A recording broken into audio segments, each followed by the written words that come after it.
Buenas noches. A esta altura del desarrollo, 11 meses de la gestión, me parece que hay dos preguntas que nos hacemos con Carmen, una de fondo y una de forma. La de fondo justamente fue el título de la conferencia que tuvimos esta semana, una conferencia fantástica con Agustín Echevarne y Gabriel Zanotti. Y la pregunta era, ¿cuánta libertad soporta Argentina? Acá esto es lo máximo y ya empezamos a tranquilizarnos, o en realidad es la primera etapa porque hay que reduplicar la apuesta y cuadruplicar la apuesta, quiero vale 4, hasta que lleguemos a un momento donde, como dice Milei, tengamos uno de los países más libres de la Argentina. Me gustaría que lo piensen, nos gustaría con Carmen escuchar la opinión. Ese es el gran tema de fondo, el dilema de fondo es si hasta acá y listo, bajó un poco la inflación y ya volvemos a ser corporativos como fuimos siempre, o por lo menos desde que yo nací en la Argentina, o redoblamos y redoblamos. Y la cuestión de forma es, si estás con alguna idea de apoyar a Milei, como todos tenemos un poco, pero a su vez no nos gusta porque es medio loco, bueno, ¿nos mantenemos así a pequeña distancia o arriesgamos? Nos jugamos un poco a pesar de, porque no nos vaya a pasar como nos pasó con Macri, que por ser tan purito en un momento, ¡boom!, se lo llevaron puesto. Me parece, por lo menos el pensamiento que tenemos con Carmen, que tal vez vale la pena de arriesgar un poco y apoyarlo a fondo. ¿Carmen? Bueno, yo les aviso que voy a traer sucesivas veces la lupa de la libertad sobre la educación, sobre la salud, sobre la justicia. Pero para empezar, ¿por qué no compartimos un video de Agustín Echevarne? Si a ver qué decía Agustín Echevarne sobre el tema de la libertad en Argentina. Todo lo que es la batalla cultural con respecto a la economía, con respecto a la política, a no confiar en los políticos y entender que buscan su propio interés y su interés son los votos. Toda esa batalla cultural que en algunos casos lo que hizo Javier fue resumirla. Por ejemplo, no hay plata. Eso se entendió. Hay restricción presupuestaria que los políticos, los jueces no lo entendían, ¿no? En la salud, todo lo que vos mirás, pretendemos salud que cuesta, no sé, 2 millones por persona y pagamos 5.000 pesos. No cierra. Evidentemente no cierra. Bueno, esas cosas se comprendieron. El déficit fiscal, la inflación. Yo creo que ahí hay un avance enorme. En educación, no. En educación me parece que lo que llamamos la ventana de Overton, la discusión que hay, cada vez que ponemos la palabra libertad, se les paran los pelos de la nuca. O sea, vos los ves que se erizan de piel. Es decir, tienen el miedo a la libertad de nuestros educadores, es inmenso. Tenemos que ver primero que la gente comprenda lo mal que está la escuela de su hijo, sea estatal o privada. Porque cuando le hacen las preguntas en las encuestas, todo el mundo responde, la educación de Argentina es horrible, está pésimo. Y la de tu hijo, no, la de mi hijo está bastante bien. No está bastante bien, está horrible. La de tu hijo está horrible. Es espantosa, no es mala, es espantosa. La de tu hijo, en cualquiera de los colegios que estén ustedes. Porque cuando te comparás a nivel mundial, ahí te das cuenta que América Latina entera está en el 10% inferior de los que toman el test de PISA. Y Argentina, por lo menos hace 20 años, estaba número 1 de América Latina. Pero ahora no. Ahora estamos sextos sobre 8 países que toman el test de PISA en América Latina. O sea, de ese lote que está en el 10% inferior, estamos abajo. Entonces hay un problema súper serio. Yo coincido con Carmen, en primer grado tiene que aprender a leer. Pero la propuesta concreta que yo tengo es eliminar el artículo 97 de la Ley de Educación, que prohíbe decir cómo está cada escuela. Entonces te permiten decir cómo está la escuela argentina en general, pero te prohíben decir cómo está cada escuela. Yo quiero que cada padre sepa que la escuela de su hijo está muy mal, no más o menos, muy mal, perversamente mal. Bueno, muy interesante. La verdad es que hablar con dos liberales tan potentes y tan clásicos como Echevarne y Zanotti, empoderados. Ellos sí nos marcaron, dice, esto recién empieza. De hecho, es como que lo corrían por derecha a Milei, después dice, todavía le falta y nombraban 20, 25, 30. Y bueno, y la pregunta que también le vamos a trasladar aquí a Edgardo es, ¿cuánta libertad soporta esta Argentina que durante tantos años ha sido tan de sectores, de corporaciones, de mafia, de sindicatos y demás? Edgardo, ¿cómo estás? ¿Qué tal? ¿Cómo estás? Muchas gracias por la invitación. ¿Cuánta libertad soporta Argentina? Qué lindo debate el que se dio, yo estuve presente y me pareció que permanentemente había ahí entre dos personas muy formadas, digamos, en la doctrina liberal, tanto en lo económico como en lo político, una tensión, ¿no? Como diciendo hasta dónde llegar, digamos, con el ritmo actual de las reformas y hasta dónde se debe empujar hacia adelante sin riesgo de romper la cuerda, ¿no? Esto en una discusión que por lo general se da entre aquellas cosas que están dentro del marco de la economía, donde dicen, la verdad, el rumbo que ha tomado el país desde el inicio de la gestión Milei marca una recuperación de los principios de libertad de mercado. Muy fuerte, a partir, digamos, de conceptos que el propio Milei lleva con una impronta personal muy intensa, el equilibrio fiscal, la búsqueda del superávit, la desregulación de actividades donde la presencia del Estado era no solo un intervencionismo permanente, sino además opresivo. Y por el otro lado, esta cuestión de quién puede hacer o empujar o traccionar ese ritmo de reformas. En la cuestión de, yo le diría la de los modales de Milei, ¿no? Claro. Donde por ahí salta alguno de los pensadores liberales y dice, che, claro, eso no me parece tan liberal, ¿no? Y por el otro lado, Echevarne decía, es cierto, y ojalá que lo sigas diciendo, pero pensemos también si no se traccionara de esta manera, ¿qué pasaría con las reformas? Si no naufragarían, si se las llevase de una manera más lenta, más gradual, menos intensa, menos resuelta, menos decidida. A mí me parece que, como buen liberal, debería pensarse que esa tensión va a estar siempre, va a estar presente siempre, y está bueno que esté. Que no hay una receta escrita diciendo hasta dónde se puede llegar en esto de modificar el rumbo de la economía, que es la pulsión inicial y más fuerte que el electorado puso sobre Milei, y hasta dónde se debe controlar, digamos, que el ritmo político de esas reformas sea respetuoso de lo que es el concepto general de una democracia liberal, ¿no es cierto?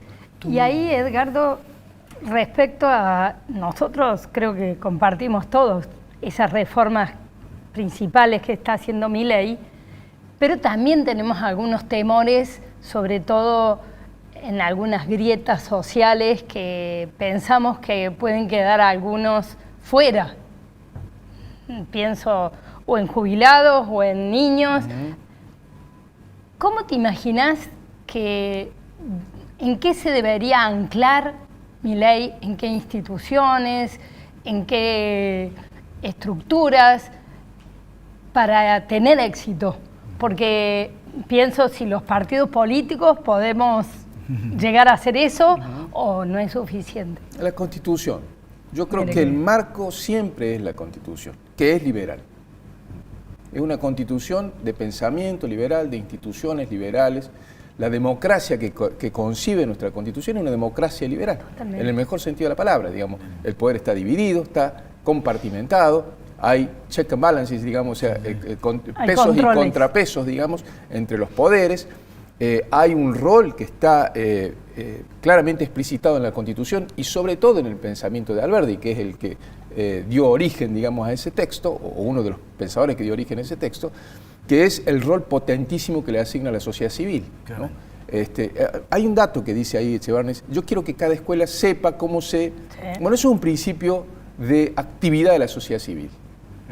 Donde le da poder a los padres. Le da poder a los padres. O sea, diciendo, bueno, yo quiero saber en la escuela de mi hijo cómo están funcionando las cosas. No solamente el resultado de las pruebas PISA a nivel general.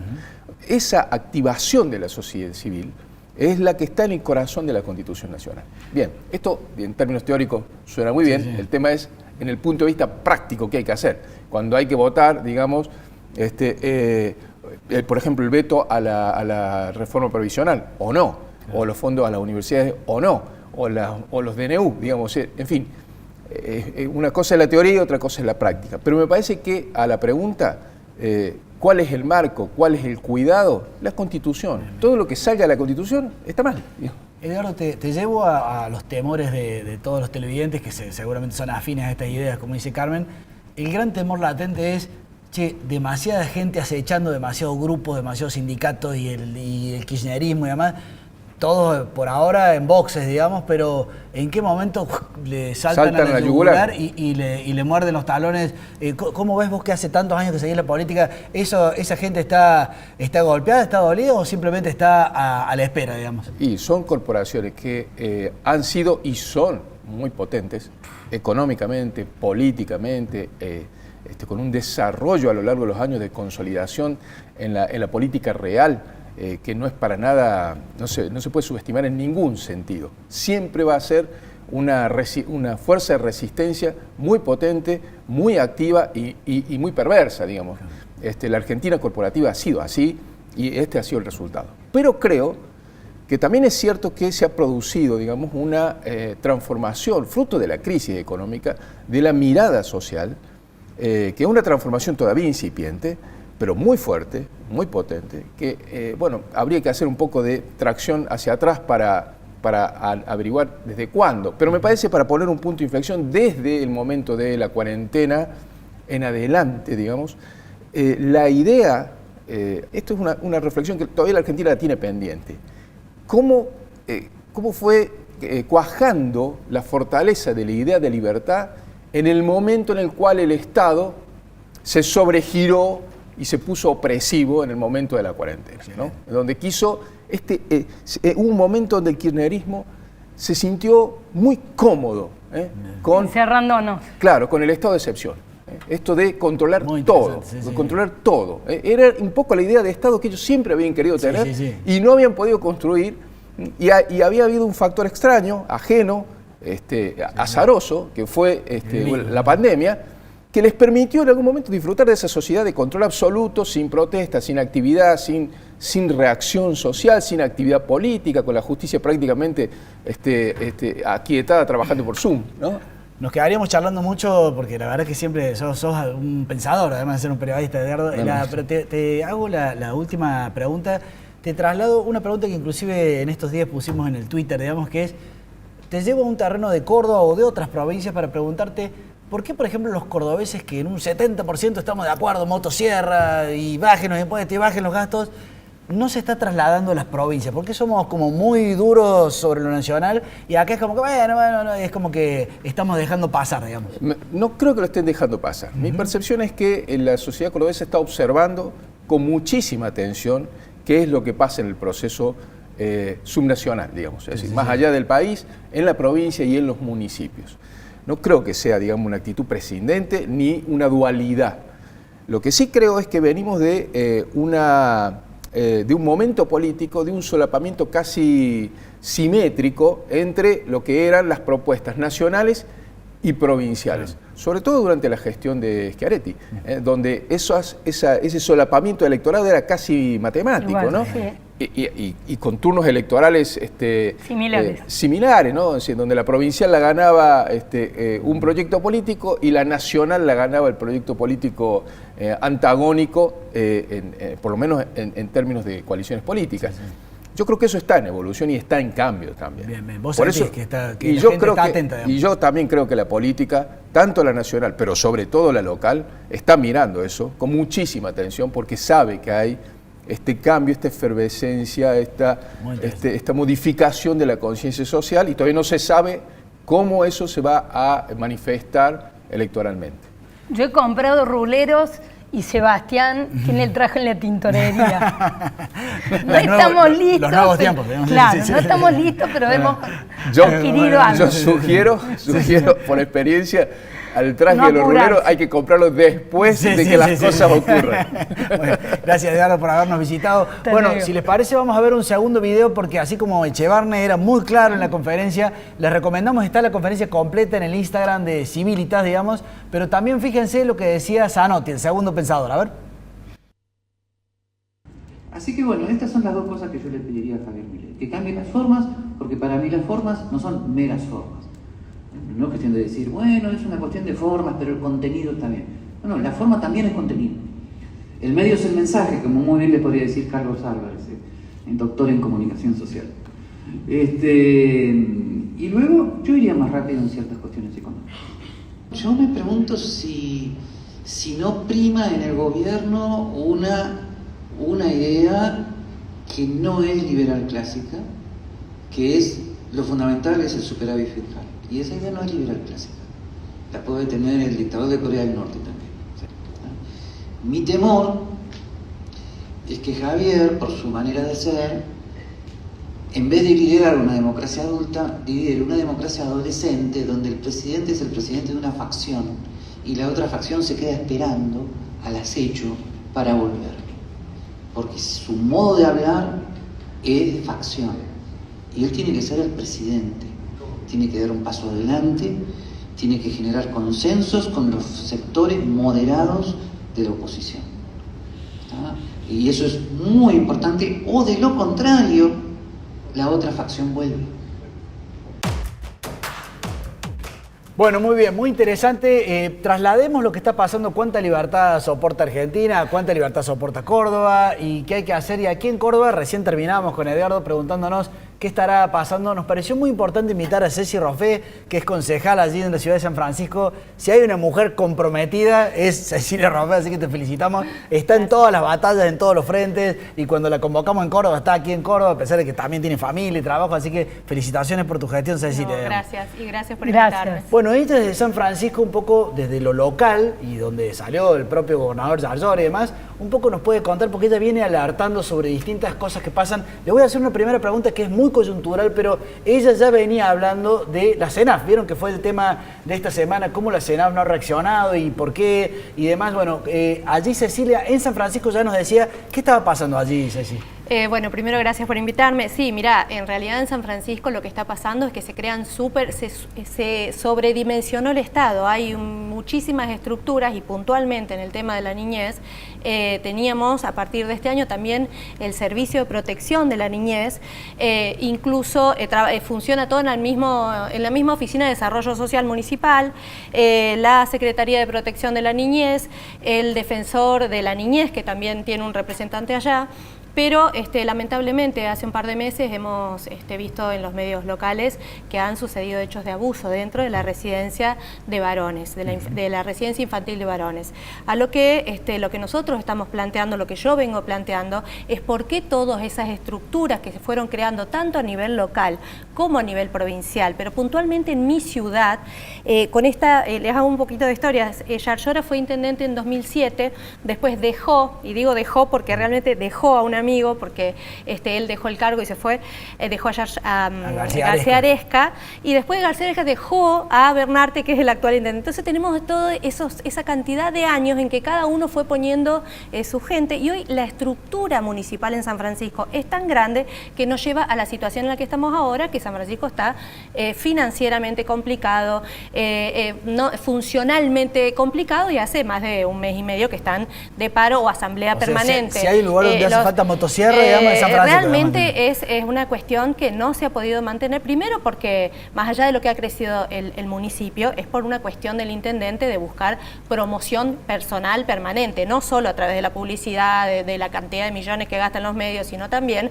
de plotear, poner su nombre. Es más, yo últimamente había salido con un tema que era que habían cambiado el ploteo de los autos de la Guardia Urbana. Los ploteó en enero y hoy los volvió a plotear porque hasta su nombre había puesto, imagínate. Algo. Sí, pero bueno, en esas superestructuras se han creado estructuras en relación al servicio de protección de las infancias.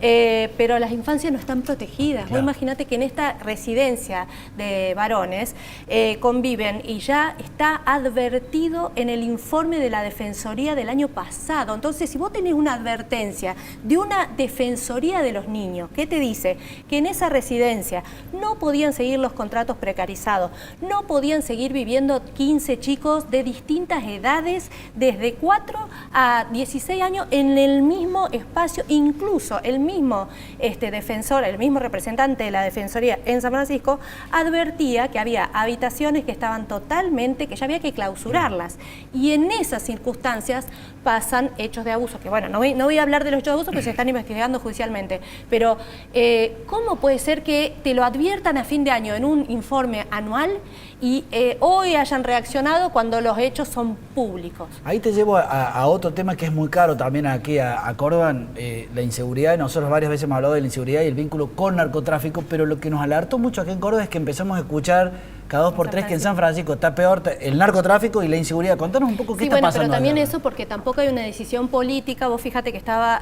el fiscal Bernardo Alberione, que estuvo muchos años haciendo en la Fiscalía de Delitos Complejos, y o sea, haciendo un doble trabajo.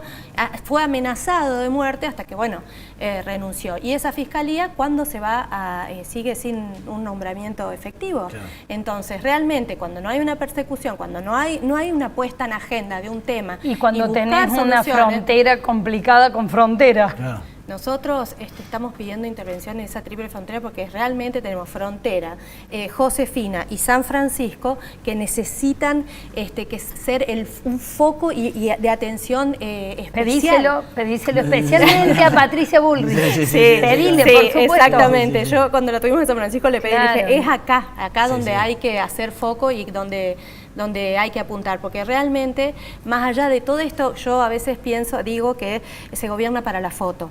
Lo de la Guardia Local, yo no sé ustedes qué resultados tendrán en Córdoba, pero nosotros en San Francisco tenemos gente de la policía que se está preparando. Vos fíjate que esa escuela de suboficiales funciona en lo que era una quinta de la policía, de una pileta, una casa de verano. O sea, no hay gimnasio, no tienen las mínimas preparación, no tienen las mismas herramientas para la preparación. Son 3 cursos, primero, segundo y tercer año de la policía, ¿no? Te estoy hablando. El tercer año no tiene aula porque hay solamente dos habitaciones que usan de aula, entonces el tercer año da vueltas en el centro, hace guardia prácticas, que dicen ellos, caminando en el centro. ¿Por qué? Porque no tienen preparación. Entonces, todo eso lo suplantan con la Guardia Local. Claro. La Guardia Local que, no tiene ¿Cuánta gente se supone que están trabajando o preparando en esa...? ¿En la Guardia Local? No, los 3 años. Son 3 años. ¿Y cuánta cantidad? No sé la cantidad de gente, pero realmente no tienen las herramientas. Entonces, mientras el Ministerio de Seguridad de la provincia, no tienen televisor, no tienen computadora, no pueden hacer... ¿qué preparación pueden tener si les falta un aula? Son 3 cursos y hay 2. Claro, estamos hablando de San Francisco, que es la segunda, tercera, cuarta ciudad, o sea, imagínate en el interior del interior. Sí, es la ciudad cabecera, no te olvides que ahí tenemos el departamento de San Justo, San Francisco cabecera, y realmente la seguridad no es un tema que estén... Es más, hay una gran preocupación porque incluso, yo insisto con esto de gobernar para la foto, salió San Francisco o San Justo como uno de los departamentos que menos hechos de inseguridad hay. Pero ¿sabes por qué? Porque la gente para hacer una denuncia tiene que esperar 4 o 5 horas en la unidad judicial. Entonces la gente que me dice, me cansé, no esperé, me fui. ¿Me entendés? No hacen la denuncia. Ceci, muy personal, porque así abrimos el programa, que es qué expectativas hay hacia el futuro. Vos venís como luchando. Tengo la sensación de que ahí en San Francisco está muy agobiante, muy oficial todo, muy intervenida la ciudad, y vos estás trabajando en Soledad. ¿Qué sentimientos tenés? Mira, a mí me pasa con eso de Bernarte, que era opositor y ahora es oficialista. Y fíjate, él reclamaba, por ejemplo, que se elimine el FOP, que es una sobretasa que a nosotros nos cobran, que encarece el 15% los impuestos. El FOP y el OIM. Así que estoy esperanzada con la última resolución, que espero que se las declare. Pero más allá de eso, él hablaba siempre de la falta de transparencia y de información pública. Nosotros seguimos, ahora él asumió, y teniendo la posibilidad tanto de eliminar esas sobretasas o de ser transparente y claro, no solamente que no es transparente porque no hay balance, no sabemos cuánta gente hay en el municipio, y lo que él hizo para asegurar en pos de esa promoción personal es seguir nombrando gente. Claro. Pero nombró tanta gente y a la vez el Estado es cada día más ineficiente porque los servicios se tercerizan todos. Claro. No sabemos a qué precio porque no tenemos información. Entonces realmente San Francisco está pidiendo un cambio. Incluso otra cosa que él prometía, le prometía que los aumentos nunca iban a ser no remunerativos, o sea, negro, claro, a los empleados municipales. Ahora mira lo que hizo, que por eso tiene el conflicto municipal. Les recortó por decreto los beneficios de horas trabajadas o derechos que habían trabajado. Se enteraron el día que fueron a cobrar que cobraban menos por decreto. Se lo hizo, y además sigue haciendo aumentos no remunerativos que perjudican a los jubilados. Por eso yo acompañé a los jubilados a principio de este año, trajimos una presentación a la Defensoría de acá, a la Defensoría del Pueblo de la provincia de Córdoba, trajimos una presentación, una nota a cada uno de los bloques en la legislatura provincial, porque los jubilados del interior son los peores pagos dentro de la escala de los empleados. Ya la conocen, Cecilia Roffé, Ceci Roffé, allí concejal de San Francisco de Armas Llevar, así que te apoyamos en todo lo que en todo lo que haga falta estamos Muchas aquí a gracias tu orden. por acordarse del interior. No, del interior. por supuesto. Gracias, Me parece muy interesante ver este último video. Estuvimos con Patricia Bullrich esta semana y Patricia dio una conferencia magistral, se las recomiendo. El título de la conferencia es "Hizo emocionar a Milei", pero esa no es, es una anécdota. Realmente estuvo muy programática, digamos, lo que dijo. Vamos a rescatar unos minutos, pero la conferencia entera también la vamos a poner en el YouTube de Civilitas. A ver qué decía Patricia Bullrich. Nosotros acá queremos plantear que sin seguridad el Estado de Derecho se debilita y la libertad de las personas deja de ser una realidad para convertirse tan solo en una aspiración. Cuando los países, y nos ha pasado en la Argentina, dejan librado al azar a la gente sola, cuando los países dejan que el narcotráfico y las bandas criminales y el crimen organizado avancen, cuando defienden más a los delincuentes que a las víctimas, no lo hacen por una decisión errada, lo hacen porque esa es la manera de someter a los pueblos, es la manera de destruir las democracias y es la manera de construir autocracias que se quedan en el poder. Por eso nosotros hemos decidido plantearnos una sociedad segura, porque con seguridad vamos a lograr una Argentina próspera, pujante, y queremos contagiar al continente.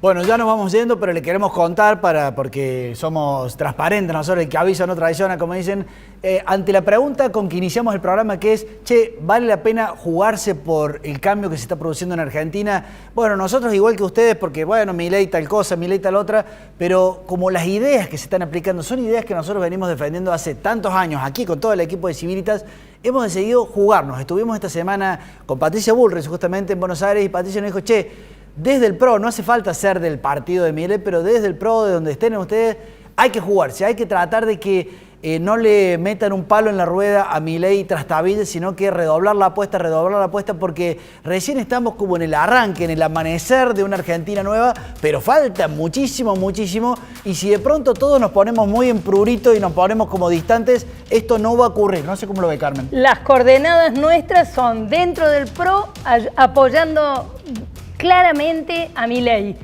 salvo en una cosa, no lijo. No elijo, exactamente. Bueno, muy bien. Nos vemos el miércoles que viene. Vamos a tener una entrevista muy interesante el miércoles que viene con Dante Sica, así que nos encontramos el próximo miércoles.